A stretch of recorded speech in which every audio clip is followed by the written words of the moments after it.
Juan el Bautista hace una de las exclamaciones que nosotros tenemos para la Santa Misa. Este es el Cordero de Dios que quita el pecado del mundo. Juan está haciendo referencia a una imagen del Antiguo Testamento, es decir, el Cordero que se inmola por nuestros por el pecado del pueblo. Inicialmente se mataban animalitos como sacrificio, y algunos de esos sacrificios se llamaban sacrificios de expiación, es decir, para el perdón de los pecados. Habían otro tipo de sacrificios también. También se mataban animalitos, generalmente corderos o terneritos. Se mataban y se sacrificaban en honor a Dios para pedir algo. Cuando había alguna necesidad en el pueblo, hacían un sacrificio. Y estos sacrificios de expiación, cuando necesitaban pedir perdón. También habían algunos que se hacían como en acción de gracias, ¿no? Era la forma que ellos manifestaban estas acciones al Señor. Pero cuando Juan el Bautista dice de Jesús: este es el Cordero de Dios, el que quita el pecado, crea una gran controversia en el pueblo de Israel, especialmente con los fariseos y los maestros de la ley, porque ellos, al igual que el pueblo, pero ellos más que nadie saben que solo Dios perdona pecados. Entonces, no puede haber una persona que quite el pecado del mundo, sino solo Dios. Y la diferencia entre Jesús, y de hecho la diferencia entre nuestra fe y otras religiones, consiste justamente en eso, en que Jesús no solamente deja que Juan lo diga, sino que Él lo afirma. Casi siempre cuando hay una sanación de las que hace Jesús, está precedida por el perdón de los pecados. El viernes pasado leíamos un evangelio de los más curiosos. Llevaban un paralítico frente a Jesús, pero como no había lugar para presentárselo, la casa estaba muy llena, le hicieron un hueco al techo y por ese hueco bajaron la camilla y se la pusieron frente a Jesús. Este paralítico, pues me imagino, ¿qué era lo que quería el paralítico? Caminar. Sin embargo, lo primero que le dice el Señor no es: ya, toma tu camilla y vete a tu casa. Lo primero que le dice es: tus pecados te son perdonados. O sea, Jesús reconoce en sí mismo que Él tiene el poder de perdonar los pecados. O sea, Jesús reconoce que Él es Dios. No solamente se deja llamar por Juan el Cordero de Dios, sino que Él también reconoce que es Dios. Y he aquí la gran diferencia entre nuestra fe y la fe incluso de otras grandes religiones en el mundo, ¿no? Nosotros tenemos, por ejemplo, las ideas de las grandes religiones. Por ejemplo, Buda, Siddhartha Gautama se llamaba, ¿no? Buda fundó el budismo, pero Buda nunca dijo que él era Dios. Él era una persona espiritual, un filósofo incluso, y fundó el budismo, ¿sí? También, por ejemplo, el Islam. Mahoma nunca dijo que él era Dios. Él dijo que era el profeta de Dios, pero no dijo que era Dios. Y Mahoma fundó el Islam. Los hinduistas ni siquiera, es una mezcla de muchas culturas que ni siquiera se tiene idea de un fundador. Los mismos judíos El judaísmo está basado en un pueblo, el pueblo de Abraham, pero Abraham nunca dijo que él era Dios. Nunca. Y nosotros nos llamamos cristianos, fundados por Cristo, pero Cristo sí dijo que era Dios. Es la gran diferencia. Hay muchas religiones que pueden buscar a Dios, pero nosotros estamos en la fe en la que el mismo Dios vino a enseñarnos. Y fue Él el que nos dio su sabiduría y su redención. Por eso es importante saber que muchas veces antes de la sanación viene la salvación. Tengo muchos problemas, tengo muchas dificultades, tengo cantidad de dificultades y tengo que pedirle al Señor que me ayude. Primer paso, confiésate. Tus pecados te son perdonados. Luego vendrá el resto. Vendrá el resto. Uno no puede buscar la sanación sin la salvación. Por eso Jesucristo efectivamente es el Cordero de Dios que quita el pecado del mundo. Es el último, el único, el definitivo sacrificio para el perdón de los pecados. En el Antiguo Testamento se hicieron muchos sacrificios para el perdón de los pecados. Lo único que no se hizo en el judaísmo fue un sacrificio humano. Alguna vez Dios le pidió a Abraham que le entregara a su hijo en sacrificio. Y Abraham obedeció, pero al final, cuando ya era el momento del sacrificio, el Señor detuvo a Abraham. Le dijo, no es eso lo que quiero. Quería saber qué tanta fe tenías en mí. Y no lo dejó sacrificar. Pero el Señor, Dios Todopoderoso, nuestro Padre Celestial, sí entregó a su Hijo para que fuera sacrificado como el único sacrificio real, válido, actual para el perdón de los pecados. De ahí en adelante ya no hay otro sacrificio para el perdón de los pecados. No voy a decir que no hay otro sacrificio que no tengamos que hacer, porque todos los días tendremos que hacer el sacrificio de levantarnos para ir a trabajar, ¿verdad? O sea, sacrificios sí, digamos sacrificios para buscar a Dios, pero el sacrificio para el perdón de los pecados, el único es el de nuestro Señor Jesucristo. Y ponle cuidado que no dice el Cordero de Dios que quita los pecados de los cristianos, ni tampoco dice de los cristianos católicos, ni dice de los cristianos no católicos, dice los pecados del mundo, de todos. O sea, Jesús vino por todos, ¿no? Bien. Segunda idea. Primera idea, Jesús es Dios. Segunda idea que también surge de este evangelio es la precedencia de Jesús sobre Juan.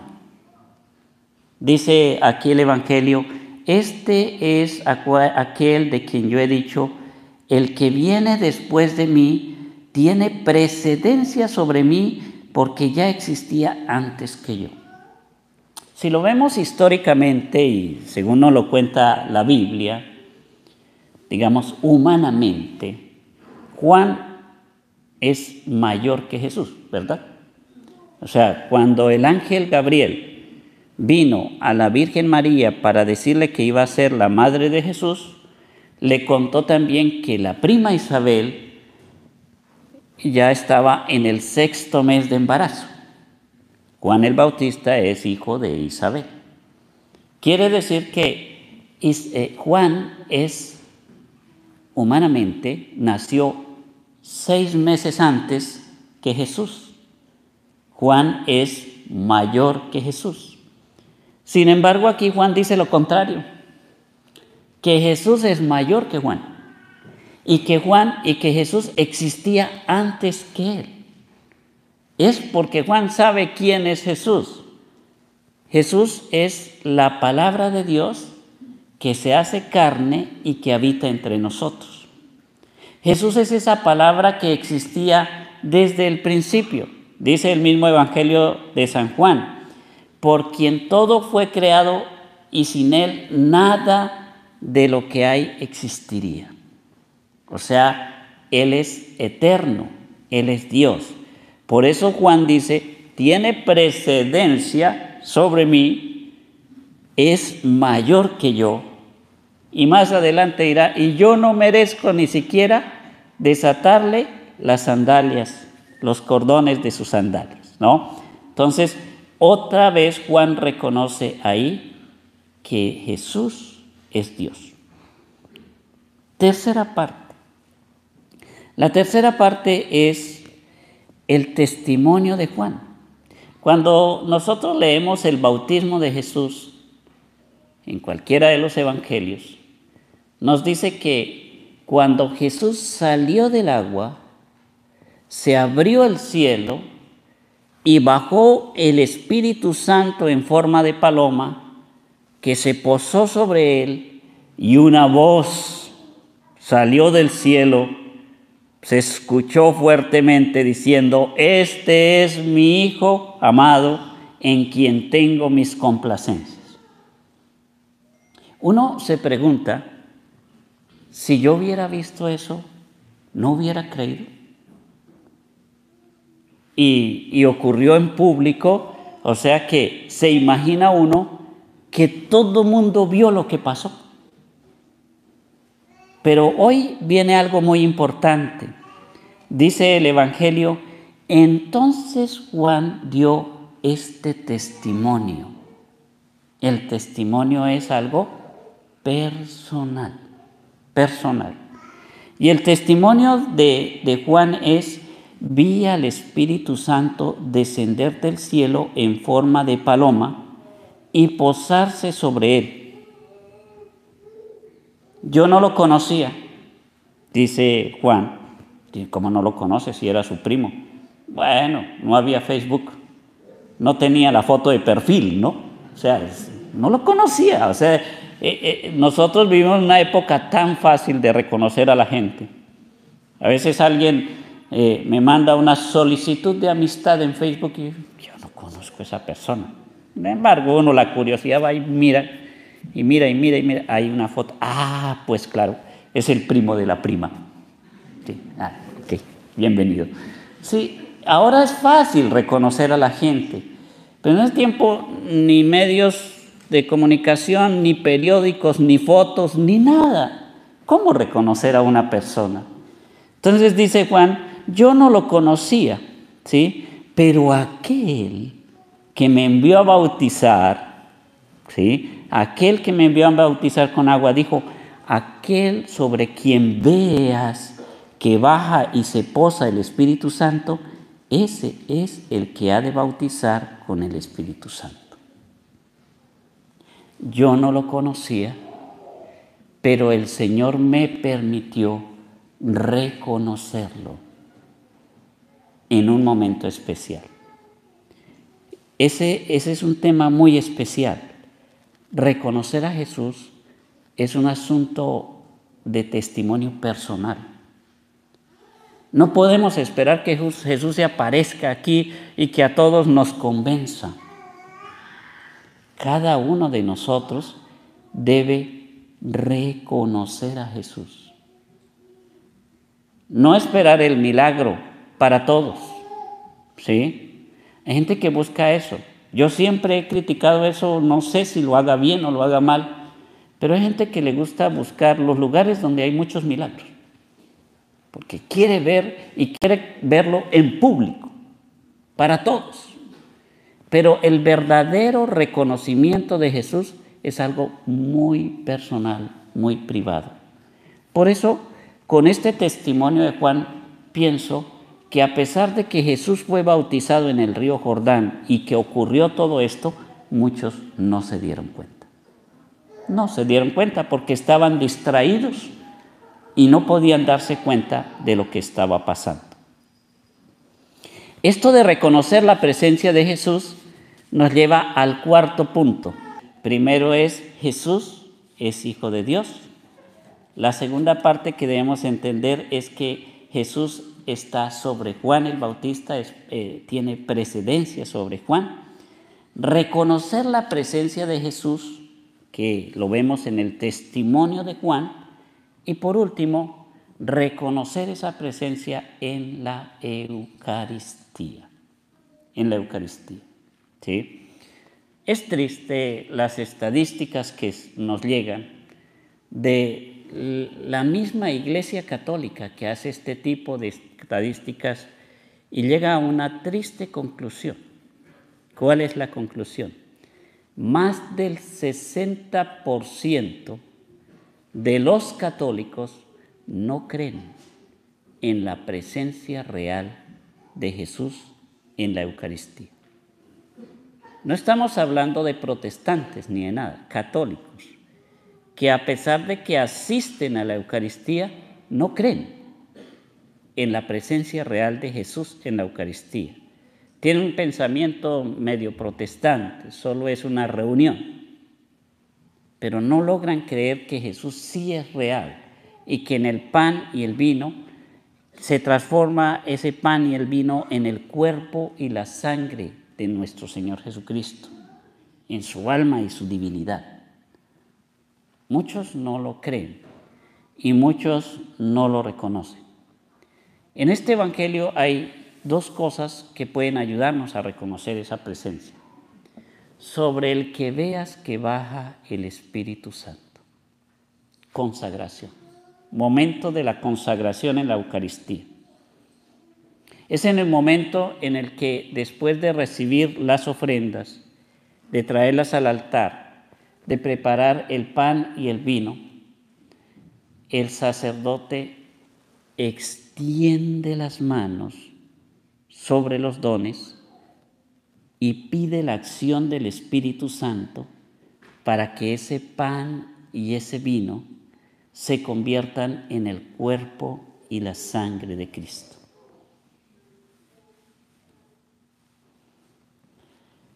Pero el punto es, ¿y ustedes cómo actúan ante eso? ¿Lo reconocen? Porque son ustedes allá los que cuando el sacerdote está haciendo esto, tienen que estar dándose cuenta y reconociendo que está bajando el Espíritu Santo sobre las formas y se está realizando todo ese proceso que llamamos la transustanciación, que déjenme decirle que es el centro de la doctrina cristiana, que Jesús se hace carne y sangre en el cuerpo y la sangre de Jesús. Miren, hay gente que a esa hora se va al baño.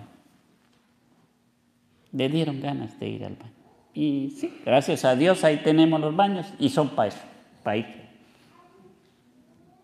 Pero, ¿por qué no prepararnos espiritual y físicamente para asistir a todo el misterio? En ese momento algunos están platicando o estamos robotizados, ¿sí? Es decir, no es sino que el Padre diga, el Señor esté con ustedes, y ustedes contestan. ¿Qué contestan? Y con tu espíritu. A veces ni siquiera, y con tu espíritu, ¿sí? Recuerdo la vez de ese sacerdote que el micrófono no servía, ¿sí? Y empezó la misa en el nombre del Padre. No servía el micrófono, ¿sí? Y golpeó el micrófono y dice, este micrófono no sirve. Y todos contestaron, y con tu espíritu. Es automático, ¿cierto? Es automático, contestamos automáticamente. Si nos dicen que hay que estar de pie, estamos de pie. Si nos dicen que hay que estar sentados, ¡ay, qué bendición! Ya estaba cansado de estar de pie. Y si nos dicen que estar hincados, pues bueno, hay. Pero realmente estamos conscientes de que hincarnos es la forma como nosotros le damos adoración a Dios, que uno no se hinca sino ante el Señor. Porque no es ante el Padre, es ante el Señor. Por eso cuando se hace la consagración, baja el Espíritu Santo, el pan se convierte en cuerpo y sangre de nuestro Señor Jesucristo. El vino se convierte en cuerpo y sangre de nuestro Señor Jesucristo. No es que el pan se convierta en cuerpo y el vino se convierte en sangre, no. Las formas se convierten en el cuerpo y la sangre, el alma y la divinidad de nuestro Señor Jesucristo, sin división. Segunda parte. Hay una parte antes de la comunión, justo antes de la comunión, cuando el sacerdote levanta nuevamente, ya está consagrado el pan, ya es cuerpo y sangre. Levanta el pan y dice lo que dijo Juan el Bautista. Este es el Cordero de Dios que quita el pecado del mundo. Dichosos los invitados a la cena del Señor. Y nosotros contestamos con otra expresión bíblica. Esa es la expresión de aquel soldado romano que ante el deseo de Jesús de ayudarle, él dice: Señor, yo no soy digno de que entres en mi casa, pero una palabra tuya bastará para sanar. El punto es, cuando se eleva el Santísimo y se dice, este es el Cordero de Dios, ¿cuál es la actitud del cristiano? ¿Qué debe hacer? Hincarse. No hay otra. No hay otra. Olvidarse de todo lo que esté haciendo e hincarse. Porque eso es reconocer la presencia de Jesús en la Eucaristía. Y si no lo hace uno de esa manera, es porque todavía no está entendiendo qué es lo que está pasando aquí en la iglesia. Hay gente que lo hace antes, se hinca antes, cuando estamos preparando y todo. Yo diría, está bien si sabe lo que va a pasar, ¿sí? Pero el momento justo de hincarse es ese, cuando uno levanta y dice, este es el Cordero de Dios. Y yo, en mi fe, reconozco que Él es Dios. Y me arrodillo ante el Señor. Porque la palabra de Dios dijo que ante Él toda rodilla se doble, en el cielo, en la tierra y en el abismo, y que toda lengua proclame que Jesucristo es Señor, para gloria de Dios Padre.